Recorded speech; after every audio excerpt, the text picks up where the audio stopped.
Fallout New Vegas is a game about getting boned by Chandler Bing, and so I wondered if it was possible to beat the game without ever healing. The rules are simple. We cannot heal from any source other than leveling up, so the health we start the game with is all we're getting. But first, why don't you subscribe to help me put a certain prince behind bars? We all know the story of New Vegas. We get shot and wake up in a doctor's house before picking our stats. Seeing that the easiest way to beat this game would be to go for a charisma build, I elected to do a build with 10 perception, 9 endurance, and 10 luck for gambling. I also chose barter, guns, and lockpicking as skills along with the kamikaze perk to make this challenge even harder than it needs to be. As we took everything not nailed down from the doctor's house, I recalled that this challenge had already been done before by Nerbit, but he did this challenge with a sniper, whereas I'm going to try and get through as much of the game as I can with the Silence 22, which I managed to obtain by selling all of the Doctor's worldly possessions in the name of the state. I also wanted to make it a priority to eat the ass of every main faction leader just so no one can say I played it safe. We started our murder quest in Goodsprings, where we commenced the tutorial and took out Joe Corn on the Cob, who managed to get a hit in. I had to be more careful, as if I kept taking hits like this, then this run would be incredibly painful. For some easy XP, I decided I would go and help Ringo with the powder gangers. But it was here that I learnt something new about New Vegas.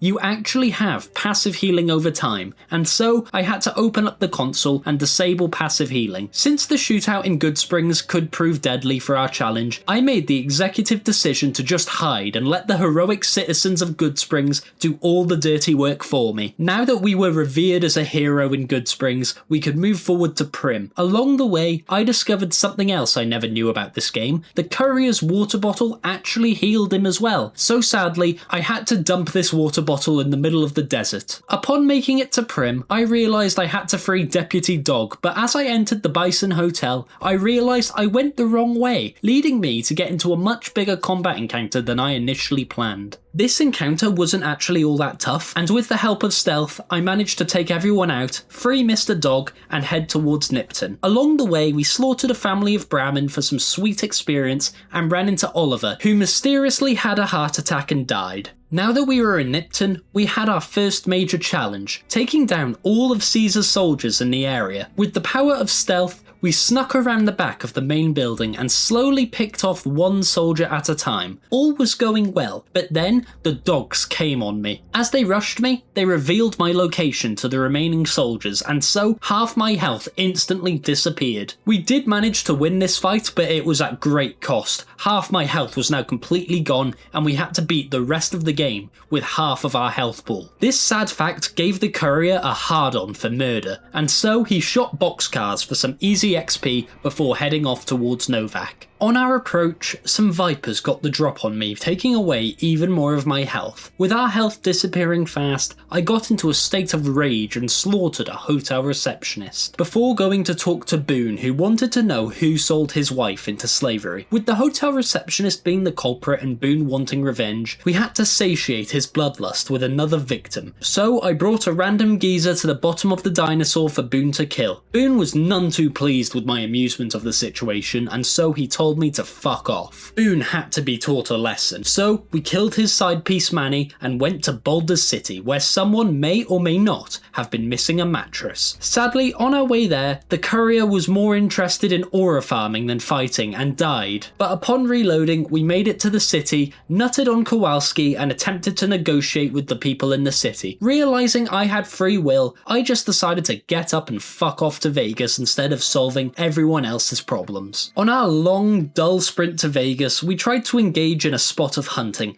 but in an act of defiance, the courier blew himself up and we had to do the long walk again. As we arrived to the outskirts of Freeside, we were threatened by the NCR, who told us that we had just 3 days to improve our reputation or we would get transported to Little St. James Island. This made me desperately want to improve my standing with the NCR, but as I went to attempt to fix it, they wanted me to do manual labour and I just couldn't be bothered. So instead, I entered Freeside, where I was jumped and had my life saved saved by good old Ben. This left me with 24 HP before entering the strip, which we also managed to do by passing a credit chip. Now that we were in Vegas itself, there was one big thing we needed to do. We hit the casinos and gambled. Now, I've never played blackjack before until this very day, and my Twitch chat taught me how exactly it worked. I found it shockingly fun and addicting, and we won thousands of caps. After seeing how good I was at gambling in New Vegas, I decided to head out in real life, but now I am unfortunately homeless and recording this from a tent.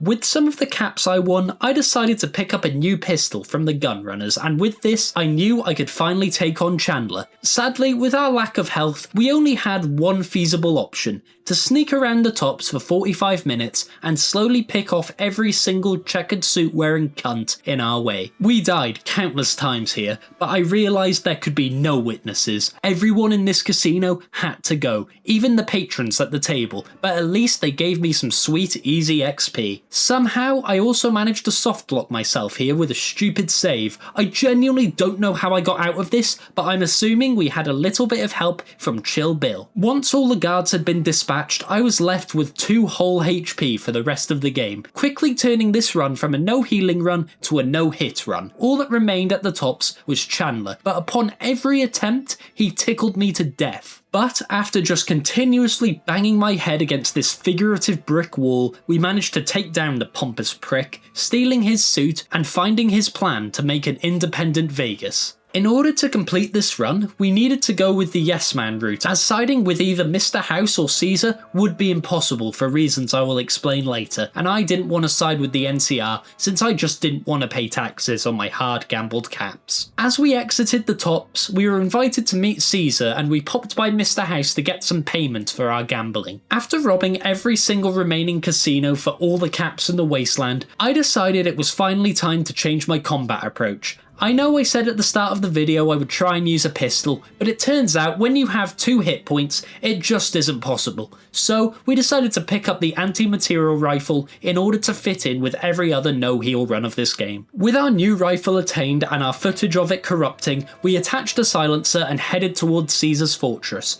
But it turned out even the way there was hell incarnate, as I once again managed to softlock myself. I was at the mercy of this random fire gecko who just would not stop licking my balls. It took me 5 attempts just to get past this one fucker, but it taught me a valuable lesson. I needed to be more careful. Once we made it to the cove and attempted to enter Caesar's fortress, we encountered another issue, and it was the reason why we couldn't take Caesar's or Mr. House's side. Taking this raft to the fortress unfortunately heals us to full health, which would make us fail this challenge. Luckily, I made a save before entering the fortress, and so in my rage of not being able to kill Caesar, I decided I would take out my anger on the soldiers at the cove for some experience. Of course, it took many attempts, and I died more times than I would like to admit, but with the power of my anti-material rifle, the fortress was clear and I freed some slaves. With Caesar being untouchable for this run, I had been wondering this whole time if I would even be able to take out Mr. House. Luckily, I had been holding back a couple of stealth boys for this very reason. As I arrived at Mr. House's digs, I went invisible and snuck into his chamber. The house was looking fit as ever, and so as the courier and Mr. House got down, it proved too much for the house and he died mid-boning. As I returned to the yes man,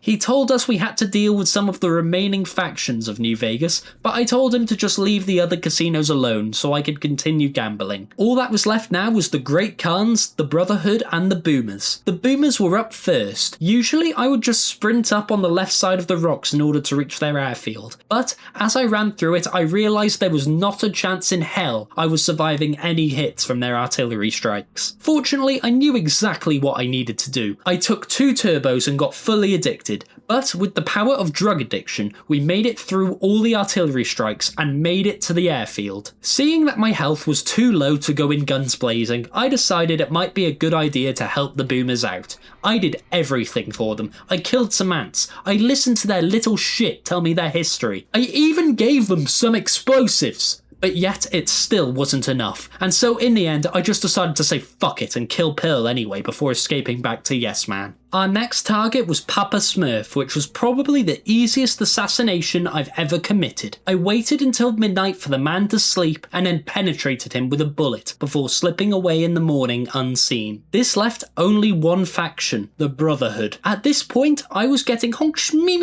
tired, and so I didn't want to do any of their quests. To make things easier, I picked up Veronica along the way to their base. I know in these challenges it's kind of frowned upon to have companions, but she wouldn't live long enough to be noticeable anyway. Thanks to Veronica, we were allowed into the entrance of the Brotherhood base without needing an explosive collar. This would be the Brotherhood's final mistake. As we got deeper into the base, we pickpocketed 3 keycards from major figures and set off the base's self-destruct. This made Veronica very upset, and instead of fighting us, she disrespected us and just walked away. I could not handle this, and so I killed her. Sadly, this and attempting to blow up their home made the Brotherhood overreact and attempt to kill me. But after fighting and dying many times, I just decided to sneak past all the enemies. And so we snuck up towards the exit, sniping anyone who stood in our way. Even with this strategy, we still died loads as we only had a couple of hit points, but after many attempts, we made it to the surface and the bunker was no more. With all the factions out the way, Yes Man asked us if we wanted to save the president of the NCR, to which I said fuck no,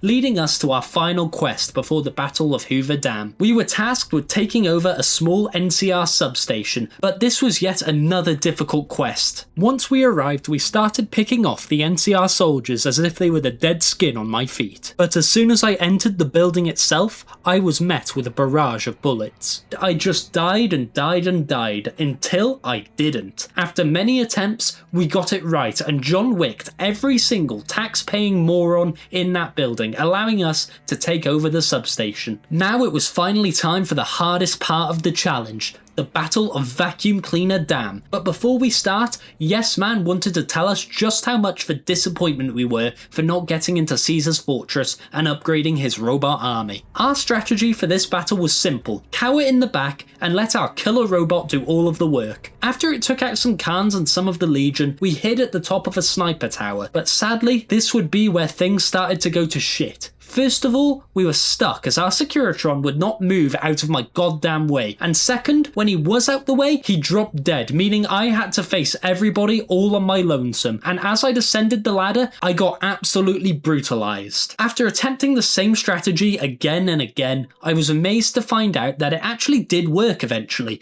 But then, as we got closer to the control room, 2 Legionnaires spawned very close by. I'm not going to bore you with how I got past them, but just know it involved my sniper and a lot of olive oil. Now that we were finally in the dam, we used some armor-piercing rounds to take out 2 NCR soldiers and power armor and took the dam over. With it now ours, we could fight our way across to the fortress, but as I ventured onwards, I realised something. Friendly fire existed. Every time I tried to run away from enemies, my own Securitrons bombarded me, killing me instantly. After many deaths, I used my ultimate gamer moves to dodge all the artillery being fired at me before taking pot shots at the Legion. Even doing this strategy was painful and I kept dying to my own hubris, but in the end all the foes were eliminated and we made it to Caesar's fortress, where fortunately we were not healed. There was only one mandatory foe left, the Legume, which ironically was piss easy, as all it took to bring him and his cronies down was a couple of explosive rounds from afar. Now that all of the Legion were out the way, I can show you my stats. In this playthrough we had used 0 stims and eaten 0 food, meaning we could finally end the game by talking to Mr. NCR. Sadly, I could not convince him to stand down, and every time the conversation with him ended, he decided to open fire. This put the fear of God into me. I only had 2 HP and no way to fight back. I was powerless and I kept getting boned by the taxman. After many attempts, I finally decided to try something new. I used some turbo and a stealth boy, and this just barely gave me the time I needed to turn around, run away and hide without getting hit. With some distance put between me and the taxman, I took out my sniper and finally put an end to his fascist regime, allowing me to beat Fallout New Vegas without ever healing. I know this challenge had been done many times before, but I just wanted to give it a go and it was a lot of fun, but at some points it was ball-crushingly difficult. But if you enjoyed the challenge, feel free to drop a like and subscribe because I'll be back in a few days with a new challenge featuring both plants and zombies.